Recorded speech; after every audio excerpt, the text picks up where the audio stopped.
అమ్మా ఏంటమ్మా ఏమైందే? మా అత్తగారి కొంపలో నేను ఉండలేనమ్మా. ఆవిడకి నేను చాకరీ చేయలేను. ఇంట్లోంచి మీ నాన్న నేనే వెళ్ళిపోతాం. అదేంటమ్మా మీరెక్కడికి వెళ్తారు?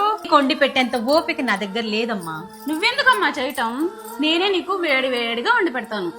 అదేదో మీ అత్తగారికి చేయొచ్చు కదనే. అమ్మా అత్తగారు అమ్మ ఒకటవుతుందా?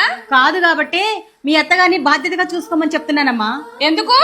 మీ భర్తని కని పెంచి పెద్ద చేసి ప్రయోజకుడిని చేసిందని తెలిసిన తర్వాత నిన్నిచ్చి పెళ్లి చేశానే, అందుకు. నన్ను అర్థం చేసుకోవట్లేదమ్మా.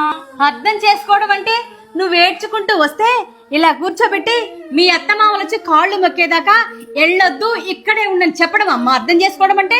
పుట్టిల్లంటే ఆడపిల్లకి కష్టం వస్తే అండగా నిలబడేది గాని ఆడపిల్ల సంసారానికి అడ్డుగా నిలిచేది కాదే. అది అర్థం చేసుకో, నీకే మంచిది.